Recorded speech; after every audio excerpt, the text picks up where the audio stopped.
Muy buenos días a nuestra amable teleaudiencia. De nuevo, desde la plazoleta Barbatuscas, un programa más de cita con la cultura.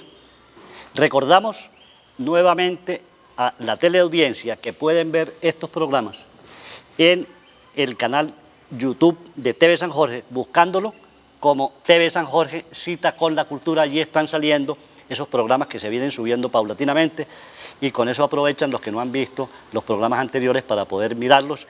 Nuevamente nuestros agradecimientos a todo el canal TV San Jorge y naturalmente la recepción en la plazoleta Barbatuscas que nos ha acogido con tanto cariño. La escritora María Camila Hernández Cañizares está hoy con nosotros. Es una de las pocas jóvenes escritoras de Ocaña. Y digo de las pocas porque quisiéramos que fueran muchísimas más, lamentablemente no hay. Y sobre todo con obra publicada. María Camila es comunicadora social de la Universidad Francisco de Paula Santander y escritora nacida en Ocaña. Hizo sus estudios en el Colegio Carlos Julio Torrado de Ábrego y superiores, como decíamos, en la universidad de acá. Ha tenido ya una trayectoria bastante meritoria en el campo de las letras. Creo que ha sido una incursión, María Camila, muy interesante. Y eso nos indica que sí hay pujanza, que sí hay ganas de trabajar, que sí hay compromiso. Y esto que consideramos un apostolado, la escritura en todas sus modalidades es un apostolado. Vamos a hablar con María Camila de su vida.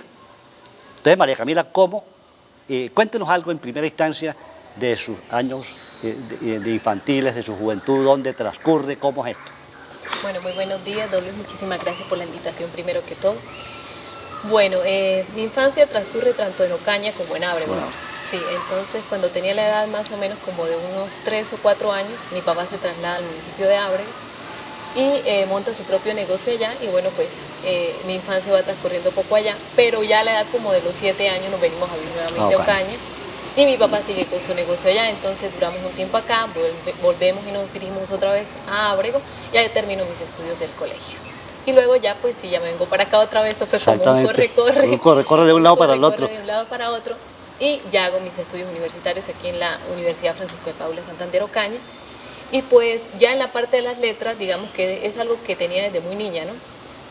Digamos, yo comencé pues leyendo cuentos, igual que cualquier niño en el colegio, interesándome por la literatura, digamos, porque mi papá leía libros, entonces a mí me interesaba saber qué era lo que leía. Y más que todo, digamos, que era una persona como muy curiosa. Ajá. Entonces estaba como siempre investigando, o como me interesaba mucho, digamos, como el ser humano como tal, siempre estaba como prestando atención porque los grandes actuaban de diferente manera, o los jóvenes, y yo me sentía como más grande que los niños de mi edad. Correcto. Siempre tuve como ese complejo, diríamos, entre comillas, como que yo me sentía siempre más grande y así sucedía cuando estaba en el colegio.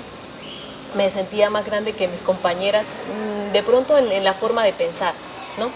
Entonces, y así pasaba en la universidad, entonces siempre tendí como a tener como, digamos, no sé cómo decirlo, como un nivel de pensamiento en el que me sentía muy inconforme por ciertas cosas de la vida y en cuanto a ello, pues lo que estamos hablando que es la parte del ser humano.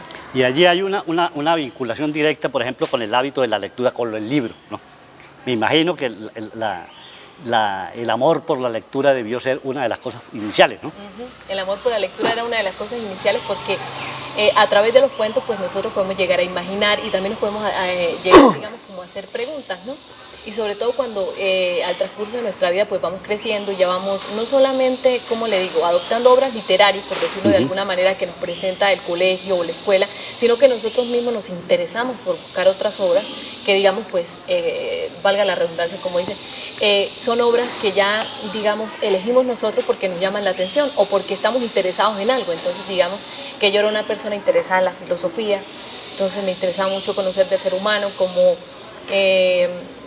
prácticamente, digamos, no solamente la parte del pensamiento de las personas, sino la parte interior que de alguna manera nos representa a nosotros, ¿no? En la sociedad y en la parte del sentir del ser humano, ¿no? Entonces yo era como básicamente enfocada en eso y cómo nosotros, digamos, podemos llegar a conectar todas estas cosas que nosotros somos con la parte de la decisión, ¿sí? Que es la que básicamente, digamos, es la que se dirige a nuestros comportamientos, a las acciones que nosotros realizamos, que es, digamos, como la decisión como tal. Entonces, en eso me estaba enfrentando en mis primeros años de niña, que ya como a la edad de los 9 años pues ya empezaba a plasmar como en un diario. Mi papá me decía que yo me la pasaba escribiendo todo el tiempo, no podía guardar un lapicero porque yo era de esas que estaba todo el tiempo escribiendo lo que pensaba o digamos lo que veía, ¿no?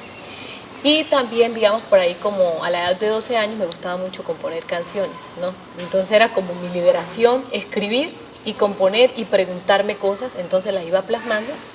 Y ya pues llega uno a una cierta edad en la que dice, bueno, todas estas preguntas, todas estas situaciones, todo esto que tengo en la cabeza, no solamente de influenciados por escritores como Khalil Gibran, por ejemplo, o como Benjamin Franklin, o como Mahatma Gandhi, ¿no? Por ejemplo. Exactamente. Entonces, como ellos, influenciados en mí, como Jesucristo también, digamos, porque es una parte muy importante, entonces, ¿cómo voy a comenzar yo a conectar todo esto por decir, no llevarme solamente los pensamientos de ellos, sino explorarme a mí como ser humano? Es correcto. Esa aventura tan grande que tenemos todos, que es que cada uno de nosotros somos un ser humano, entonces también tenemos diferentes pensamientos, diferentes direcciones, y cómo voy yo a conectar todo esto, esa era como mi pregunta diaria. Hay una cosa muy importante que, bueno, como siempre decimos aquí los jóvenes que nos están viendo en este momento, los padres de familia, yo quisiera poner de manifiesto, es un caso ejemplar el de María Camila, porque es la decisión personal de vincularse con el contexto social y ver qué puede aportarse desde el interior hacia afuera como una enseñanza para que se cambien algunos comportamientos un poco, digamos, no adecuados de la misma juventud de hoy en día. Por eso la Academia de Historia ha tenido siempre como una prelación la juventud. De hecho, estamos mirando con preocupación, como lo hemos dicho en anteriores programas, que casi que no hay participación de la juventud, no asisten a los actos culturales, son un poco reacios a escribir, la lectura la tienen un poco descuidada y se dedican a otros menesteres que no construyen ni vida interior ni construyen comportamientos sociales productivos. María Camila escribió una obra en el año 2016. Ese año la publiqué. Bueno, que se llama Más allá de la complejidad humana. Yo conocí a María Camila en ese año justamente en la Feria del Libro, en la 8ª Feria del Libro. Y recuerdo que usted también participó en el encuentro de escritores que hubo ese año con la lectura de algunos poemas, porque también escribe poemas aparte de la prosa. Más allá de la complejidad humana, ¿cómo aparece ese libro y por qué? Bueno, como yo le venía diciendo, pues es una decisión de decir, bueno, voy a conectar todo esto y voy a comenzar a escribir este libro, y lo empecé a hacer en el año 2008. Cuando comencé a escribir Más allá de la complejidad humana, en todo el proceso del libro fue algo muy satisfactorio, porque como ser humano también me iba desencadenando de un montón de cosas que digamos que tenemos las personas, pero también era la idea de poderle mostrar a la gente cómo a través de la historia, ¿no?, o a lo largo de la historia, el ser humano viene careciendo de muchas cosas, y una de esas es el pensamiento, ¿no?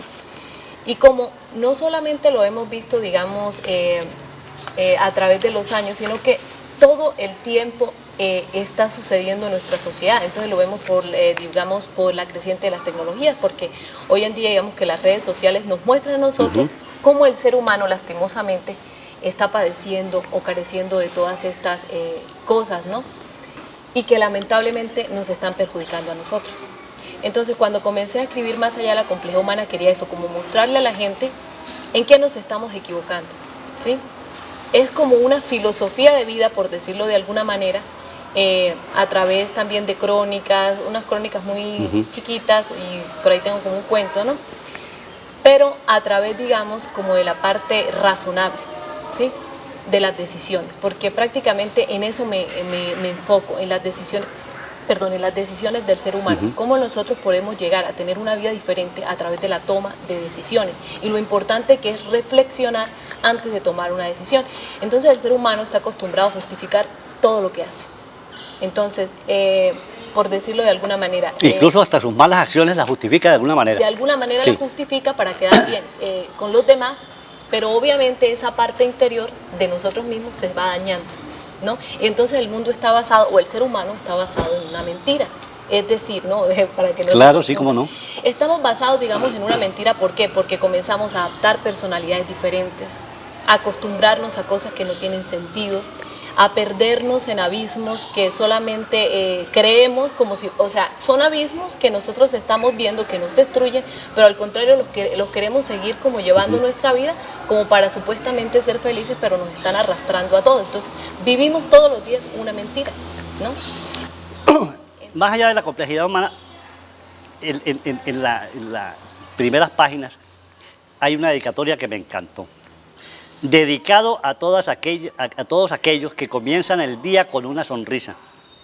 Una gracia a toda la grandeza que expresa la maravillosa tierra de Dios, al buen sentido de las cosas de la vida. Es decir, con eso uno más o menos tiene una perspectiva de la profundidad del libro, cuyos capítulos son lo que hacemos y sentimos, lo que creemos y dejamos de hacer, por lo que debiéramos vivir. Es decir, una serie de aspectos que tienen mucho que ver con esa vivencia diaria y permanente del ser humano, entre otras cosas porque lo que acaba usted de afirmar es grave. Y eso es cierto, es decir, que no queramos reconocerlo es otra cosa, pero siempre aparecemos ante el mundo con una máscara, con una careta, y tratamos de decir, bueno, es que si yo actúo así fue porque la coyuntura me obligó a hacerlo, pero nunca decimos me equivoqué y reconozco mi error, y eso no debe ser un comportamiento. No se fijen en mis errores, sino en mis cosas buenas, copien lo bueno de mí, sino dejan pasar las cosas, y lógicamente eso se va extendiendo a todo el entorno en que uno vive, y lo que tenemos como resultado es una gran sociedad con una doble moral, con una serie de falacias, con hipocresía, con una cantidad de cosas que dañan la esencia misma del ser, de la creación divina, la dañan fundamentalmente. Entonces, por eso, más allá de la complejidad humana, no deja de ser una herramienta indispensable para que la juventud, los padres de familia, los profesores en los colegios, vuelvan la vista hacia algo que han olvidado, la pedagogía que hay que hacer desde la infancia para que el niño no comience a crecer torcido como el famoso cuento del árbol. Entonces me parece muy interesante. Mira la mano de niña. María Camila también ha dictado talleres, ha dictado conferencias en centros educativos de la localidad, en Ábrego, en la playa de Belén, en algunos colegios, como ya decíamos, como en el Don Bosco College, el colegio Monseñor Pacheco. Es una posibilidad que ojalá los profesores la tuviesen en cuenta para que ella lleve este mensaje plasmado en el libro directamente a los muchachos. Ya su experiencia le permite interactuar con los niños, con los jóvenes, de una manera más directa y con una forma dialogal muy exacta. Pero también María Camila tiene 2 videos en YouTube, y esos videos muestran de una manera muy ágil y muy bonita, muy agradable. Al fin y al cabo es el uso de la tecnología para poder llevar más allá de las páginas del libro el mensaje. Uno de ellos se denomina Mi visión del mundo, no te metas en la vida de los demás. No te metas en la vida de los demás, que es una premisa importantísima que por lo regular no tenemos en cuenta. Siempre estamos tratando de meternos en el cuento del otro, obligar al otro a que tome decisiones de acuerdo a nosotros cuando la persona es autónoma para decidir. Y el otro video, Mi visión del mundo, razones para no suicidarse, entendiendo que el suicidio es tal vez uno de los flagelos más grandes que hemos tenido, y sobre todo en la provincia de Ocaña, donde ha afectado de manera muy grande a la juventud. ¿Por qué los videos, María Camila? Bueno, como lo dice usted, pues tratamos como de llevar un mensaje, ¿no? A través de las cosas que hacemos, o por lo menos yo cuando escribo trato de llevar eso, ¿no? Un mensaje a los demás. ¿Para qué? Para construir poquito a poco en los seres humanos cosas que nos hagan ser mejores personas, ¿no? Y que podamos contribuir a la sociedad, digamos, con aportes buenos para todos. Cuando decidí, pues, digamos, subir los videos a YouTube, era un proyecto que tenía desde el año pasado, pero pues no había tenido la oportunidad, no había podido hacerlo. Ya ahorita lo estoy comenzando a hacer. Lastimosamente nos damos cuenta que vivimos en una sociedad en la que los jóvenes no le encuentran sentido a las cosas. Ajá. Y cuando yo doy, digamos, unas charlas o en un colegio, me doy cuenta de eso, de que están desubicados, que no saben qué hacer, no saben lo que quieren, no saben ni a dónde van. Y ya están en el grado 11, por decirlo de alguna manera, que cuando deberían tener no tanto las cosas tan claras, pero sí por lo menos llegar a decir, bueno, yo ya tengo como mi enfoque, digamos, en estudiar esta carrera o comenzar a trabajar para poder tener los estudios, digamos, porque muchas veces la parte económica, digamos, nos obstaculiza Sí, un poco limita para mucho la poder, actividad, claro. sí, para poder desarrollar nuestros estudios. Pero entonces es la forma de darle ese sentido a los jóvenes, de que comiencen a tomar buenas decisiones y a reflexionarlas. Cuando nos metemos en la vida de los demás es porque estamos dando conceptos, digamos, o malos consejos que creemos que son buenos y no lo son. ¿Por qué? Porque es de acuerdo a la vida que nosotros llevamos. Pero lo importante es la reflexión diaria frente a esa vida que yo llevo para no aconsejar mal a la otra persona y para no meterme en su vida y que mañana más adelante diga, por culpa de esta persona yo tomé esta decisión. Es correcto. Todos tomamos nuestras decisiones porque nosotros somos, por decirlo, nosotros somos quienes tomamos nuestras propias decisiones, ¿no? Pero todos los seres no somos iguales.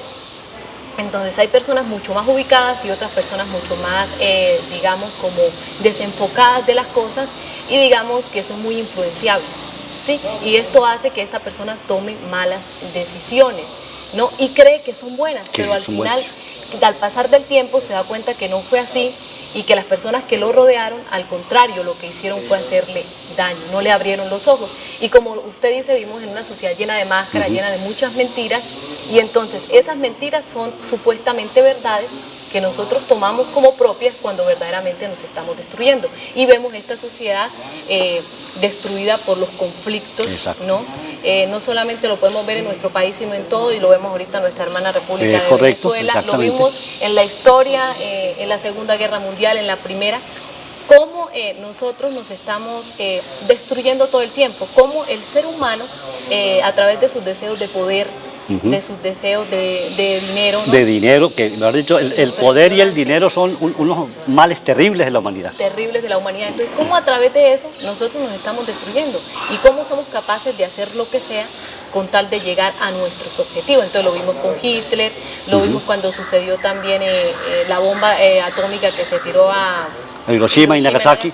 En 1945, creo que fue un 6 de agosto. Entonces, ¿cómo destruimos a los demás solamente porque nosotros tenemos esa necesidad de llegar sea como sea? ¿Y qué pasa? Estamos alejando todos los días de nuestra vida la felicidad, ¿sí? Entonces, la idea de estos videos pues es poder llegar de buena forma, sobre todo a los jóvenes y a los niños y a los adolescentes. ¿Por qué? Porque como decía un amigo mío que es poeta, él dice que los jóvenes o los niños no son el futuro del mañana, es el futuro de ya, es el ahora. Es el ahora, exactamente. ¿Sí? Entonces comenzar, digamos, a cambiar de pensamiento depende solo de nosotros. ¿Por qué? Porque yo soy de las personas, digamos, que creo que no podemos llegar a condenar a una persona por un hecho o un suceso que haya pasado, porque esta persona en cualquier momento de la vida puede tomar la decisión de decir, bueno, voy a comenzar de nuevo y voy a comenzar, digamos, como, por decirlo, como esta persona puede decir, bueno, desde hoy en adelante voy a cambiar mi vida y voy a comenzar a reponer los daños que yo he hecho. No solamente para comenzar a liberarme como ser humano, que es tan importante, y para poder encontrarle sentido a mi vida y para continuar viviendo, sino porque es importante mostrarle a los demás que estamos arrepentidos de las cosas que nosotros hacemos. Allí hay una cuestión que también hemos insistido mucho aquí en este programa, María Camila. Siempre estamos puntualizando, insistiendo, tocando la autocrítica. El sentido crítico de analizar la vida, la propia y el contexto social, económico y político en el cual estamos, porque por lo regular no reflexionamos en eso. Lo hacemos, como usted bien afirmaba, tomamos las determinaciones sin un análisis profundo de la coyuntura. ¿Por qué pasó esto? Esas preguntas famosas, ¿no? ¿Cómo, cuándo, dónde, por qué, para qué? No hacemos eso, sino que simplemente tomamos de pronto de una manera hasta grotesca una decisión que va a afectarnos a nosotros y a los demás. Si las personas lograran tomar las decisiones con calma, con cabeza fría, mirando los pros y los contras de las cosas, yo creo que el mundo sería diferente, pero lamentablemente las condiciones actuales de nuestra sociedad históricamente nos han demostrado que el hombre no está preparado para hacer eso, y lo daña lo que decíamos otra vez, la sed de grandeza, la sed de poder, de figuración, yo quiero ser el mejor o yo soy el mejor, y los demás los pisoteo, es decir, una serie de aberraciones desde el punto de vista social que impiden la cohesión, es más, resquebrajan el tejido social de una manera bárbara. Hay una perspectiva que tiene María Camila porque usted me ha contado que tiene algunos proyectos pendientes para poner en práctica. ¿Qué perspectivas tiene María Camila para el futuro? Es decir, ya usted ha armado su cuento, ya tiene un posicionamiento, digámoslo así, porque hay que decirlo. Y bueno, ¿qué viene ahora? ¿Qué viene hacia adelante? Bueno, yo tengo una proyección, digamos, poder rescatar los valores y los principios, ¿no?, que se han ido perdiendo todo el tiempo. En cuanto a la literatura, por ese medio lo voy a hacer a través de las obras que escribo, que digamos que lo que yo le decía son una parte importante para mí porque pueden llegar en físico a muchas personas y también pues digamos la parte virtual, y lo importante es eso, mostrar y enseñar, ¿no?, para que la sociedad pues pueda llegar a senderos positivos, ¿no?, que eso es básicamente lo más importante. En la proyección me voy a dedicar a poder llevar, a rescatar estos valores y principios a través de proyectos, ¿sí?, que es lo que en este momento estoy comenzando a hacer. Soy una persona que también me gusta mucho la parte conferencial, ¿no?, me gusta hacer conferencias, entonces es un largo trabajo y es algo que es de todos los días, es algo constante, ¿no? Digamos que pues lamentablemente estamos en una sociedad de pocas oportunidades y por eso tenemos que salir a otros lugares de nuestra ciudad, y yo creo que eso hace parte de la vida, ¿no?, crecer, ¿no?, conocer el mundo y poder no solamente salir de nuestro lugar donde nosotros estamos, sino llevar ese mensaje a otras partes, y esa es digamos mi proyección, hacerlo por la parte literaria, las conferencias. Y en la parte de comunicación social, pues también desarrollaré algunos proyectos, pero como me concentraré más en mis propios proyectos que tienen que ver con la literatura. Claro, me parece muy bien. Que es lo que más me gusta, ¿no? Como decía por ahí Facundo Cabral, decía que si uno no hace lo que uno ama, pues prácticamente no va a ser feliz. Muy interesante, María Camila. ¿Cómo ha sido la recepción de su actividad en el círculo donde usted se mueve, en el círculo joven? ¿Cómo percibe usted ese círculo de la juventud en Ocaña en este momento? ¿Cómo lo percibe? Pues digamos que eso viene desde los colegios, ¿no? Porque generalmente, lastimosamente, los padres en la casa muchas veces no tienen tiempo para dedicarle a los hijos, y pues nos damos cuenta de que hoy en día todo eso ha ido pues perdiéndose, ¿no? Que anteriormente los papás le decían a los hijos, bueno, léase este libro, o le comenzaban a enseñar, digamos, como cosas productivas, como retomando buenos hábitos, por de alguna manera, ¿no? Eso ya casi no se ve. Entonces les toca más o menos como a las instituciones educativas volver como a ese rol de que les interese la literatura, de que descubran sus talentos, porque esa es una de las carencias, ¿no?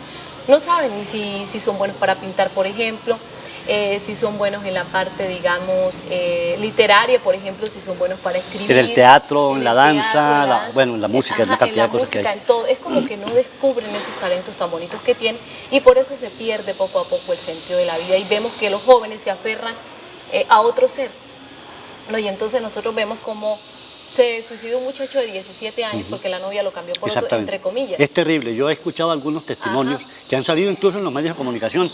Peleó con la novia, y en un sector rural que uno piensa que el problema digamos, del atafago es en las ciudades, pero resulta que en un sector rural, un joven campesino que peleó con la novia, no se le ocurrió otra cosa que tomarse el montón de veneno que tenían para echarle a la cebolla, una muerte, entre otras cosas, muy terrible, por una cosa que pudiéramos decir, bueno, es decir, se mató, esos amores trágicos son de la época de Romeo y Julieta, cuando en el romanticismo más impresionante. Resulta que no, se están matando los jóvenes por cosas que son baladíes desde el punto de vista de la profundidad misma del tema, por la misma razón que comentábamos al comienzo. No hay una reflexión hacia el interior. Bueno, si yo tengo un romance, yo adoro a la niña, y la niña decidió que yo no era la persona indicada, sino que escogió a otro, ¿por qué tengo yo que caer en un estado prácticamente de desesperación? De depresión. Donde ya no encuentro alternativas sino suicidarme, me parece que es absurdo. Bueno, hay que ponerse también en el cuero de la otra persona, en los zapatos de la otra persona, y eso tiene un problema de educación. Es decir, no se está educando a los jóvenes para la reflexión, para la crítica, para la autocrítica, sino que se les está, digamos, insertando una cantidad de conocimiento deshumanizado. Total. De ahí la lucha de las universidades públicas. Yo me acuerdo hace muchos años, comenzaron más o menos en los años 60, la lucha por la autonomía universitaria en primer lugar y porque no quitaran las humanidades de la enseñanza. Porque si se forma un médico, un abogado, un ingeniero, un arquitecto, sin nociones de humanismo, lo que sale es una máquina de trabajo absolutamente deshumanizada que no tiene contacto social. De tal manera que esa persona va a terminar es mirando a ver cuál contrato le conviene más para subir económicamente, si puede comprar no solamente uno, sino dos y tres carros, si puede comprar una gran casa, etcétera, pero no va a tener la posibilidad de interactuar desde el punto de vista del ser humano con esa sociedad en la cual está actuando. Entonces son problemas gravísimos que se van a reflejar. Se daña la formación en la escuela, luego ya en la secundaria, y cuando llegan a la universidad, lo que usted contaba, no tienen ni la más remota idea de qué es lo que quieren en la vida, qué va a ser de mí cuando termine ya mi carrera como comunicador social, como ingeniero, etcétera. ¿Qué voy a hacer yo ahora? Irme a sentarme en los escaños de la alcaldía para ver si me pueden dar un puestecito, que eso es gravísimo y está generando una sed de burocracia que está dañando el país. Recordamos que el país tiene una cantidad de burócratas impresionantes. Hay dependencias que tienen 12, 15 personas que no hacen absolutamente nada, pero sí reciben el dinero del Estado. Entonces el Estado está gastando una cantidad impresionante de plata en cosas improductivas por una serie de factores. Bueno, el sistema nuestro, lamentablemente, el sistema político colombiano, el modelo de Estado, el modelo económico, no son justamente los más adecuados. Y es lo que uno, digamos, lo que uno anhela es que en algún momento el Congreso de la República reflexione sobre su papel para hacer transformaciones radicales y se le dé más oportunidad, porque si hay algo que no tenemos en este momento son las oportunidades, las opciones. Los muchachos salen de secundaria, si no tienen dinero para estudiar, quedan absolutamente una de dos: o se vinculan a la parte delincuencial, o se quedan en la casa esperando a ver que los papás los ayuden a terminar de vivir, y lógicamente cogen lo que llamamos los malos caminos, los malos hábitos, porque no hay opciones. Total. Eso que usted dice es muy importante, ¿no, don Luis? Porque, ¿qué sucede con todo esto? Que usted me está hablando del Congreso y toda la cuestión, pero entonces la parte humana no está, ¿no? Entonces la parte de reflexión no está en el Congreso, por decirlo de alguna manera. Entonces siempre cabe como que son los intereses, ¿no?, de ellos, y entonces se empiezan a hacer cosas poco productivas, ¿no? Exacto. Que lastimosamente pues no benefician de ninguna manera ni a los jóvenes, ni a los niños, ni a los adolescentes de nuestra sociedad. Y es tan importante comenzar, digamos, como a cambiar ese pensamiento. ¿Para qué? Para que esta sociedad se transforme verdaderamente y podamos encontrar personas productivas, porque eso ya no hay.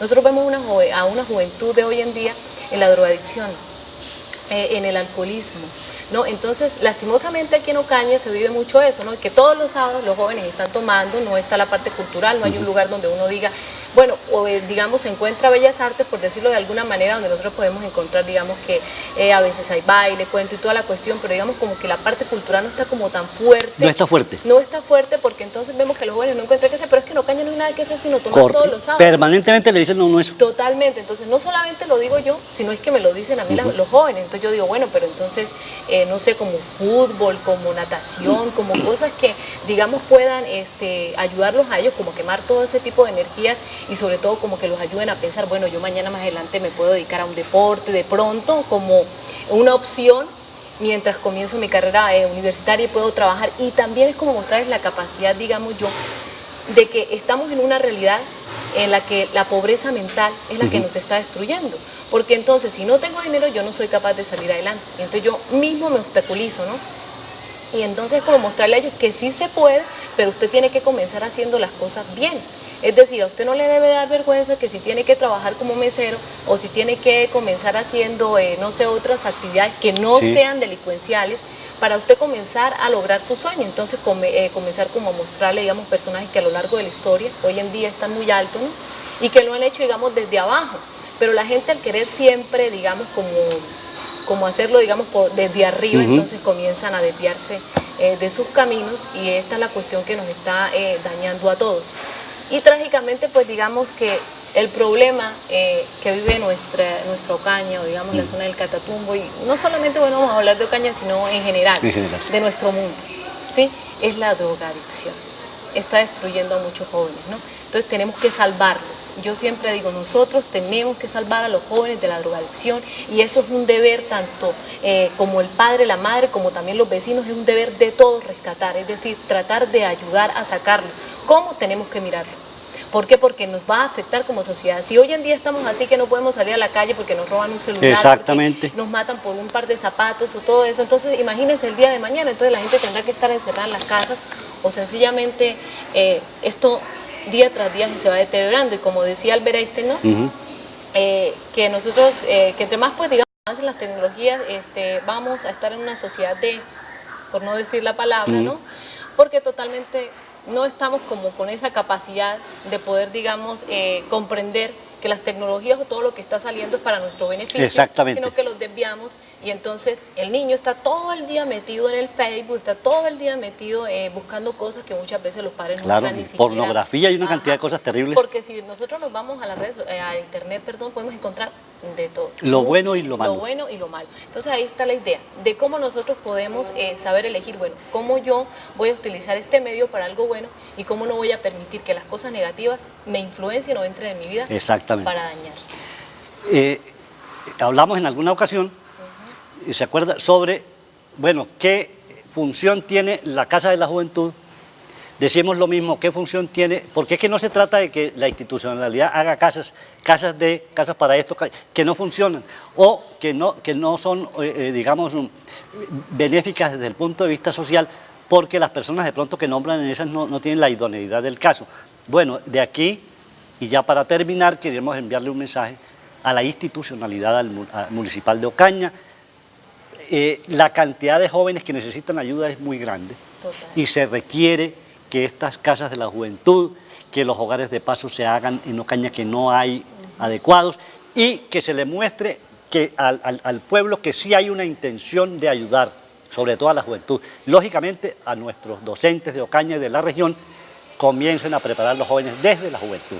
María Camila Hernández Cañizares, muchísimas gracias por su participación y yo creo que no será la última vez que esté en Cita con la Cultura. Le quiero agradecer mucho su gentileza. No, muchísimas gracias a usted, don Luis. Y lo que usted dice, recalcarles, verdaderamente interesémonos por la humanidad y hagámoslo desde aquí, desde Ocaña, desde las alcaldías, hagámoslo verdaderamente, seamos humanos, no estemos siempre por los intereses económicos que al fin de cuentas